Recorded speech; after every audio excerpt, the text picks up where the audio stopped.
Shalom. Terima kasih sudah meluangkan waktu sejenak di tengah kesibukan Anda untuk duduk mendengarkan serta merenungkan kebenaran firman Tuhan. Kami berdoa agar waktu ini menjadi waktu yang menyegarkan bagi jiwa Anda. Topik renungan kita sepanjang minggu ini adalah Allah mencari dan menemukan yang terhilang. Bagian firman Tuhan yang menjadi fokus perenungan kita adalah Lukas pasal 19 ayat 10 terjemahan baru 2 yang berbunyi demikian. Sebab anak manusia datang untuk mencari dan menyelamatkan yang hilang. Jemaat yang terkasih di dalam Tuhan, pernahkah kita kehilangan barang yang sangat berharga? Entah itu dompet, kunci rumah, atau ponsel. Ketika menyadari barang itu hilang, kita pasti panik. Kita akan menghentikan semua pekerjaan kita, membongkar seisi rumah, dan berusaha sekuat tenaga mencarinya sampai ketemu.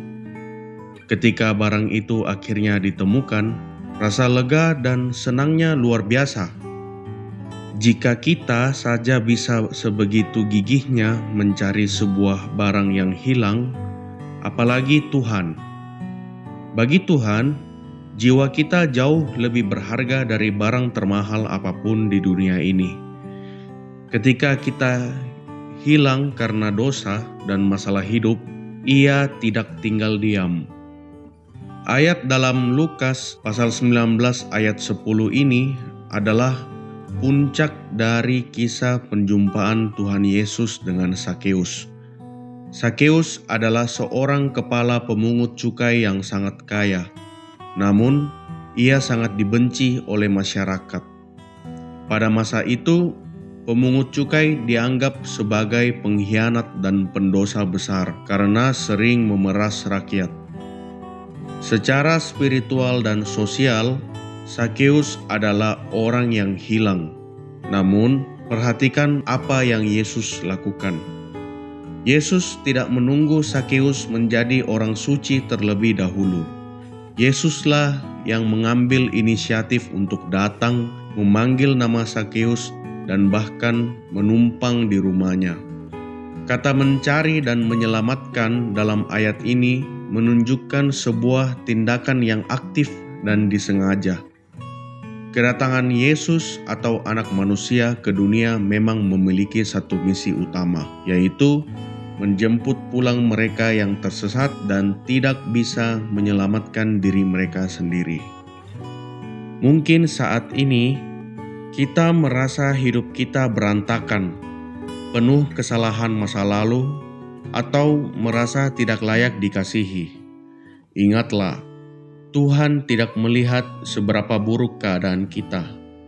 Ia melihat kita sebagai miliknya yang berharga yang harus ditemukan kembali. Ketika Yesus memanggil Sakeus, Sakeus segera turun dari pohon dan menerima Yesus dengan sukacita.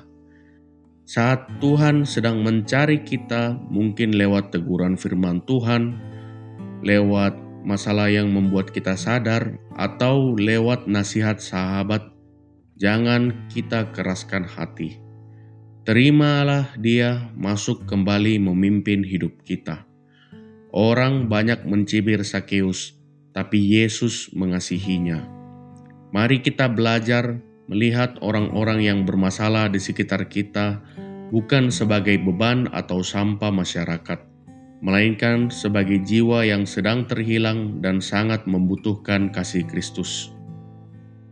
Mari kita merenungkan sejenak, dalam area hidup mana saat ini kita merasa sedang hilang dan butuh ditemukan oleh Tuhan?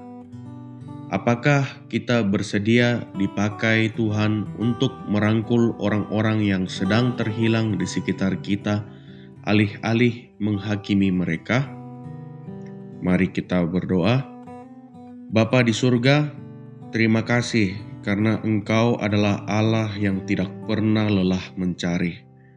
Ampuni kami jika seringkali kami sengaja menjauh darimu karena kesibukan, dosa, atau rasa gengsi kami. Hari ini kami mau membuka pintu hati kami lebar-lebar. Masuklah dan pulihkan hidup kami. Berikan kami juga hati yang lembut seperti hatimu, agar kami bisa memandang sesama kami yang terhilang dengan penuh belas kasih. Dalam nama Tuhan Yesus, Sang Juru Selamat, kami berdoa. Amin. Kiranya renungan hari ini boleh menuntun langkah kita sepanjang hari ini. Selamat beraktivitas dan sampai jumpa lagi dalam renungan kita bersama esok hari. Tuhan Yesus memberkati.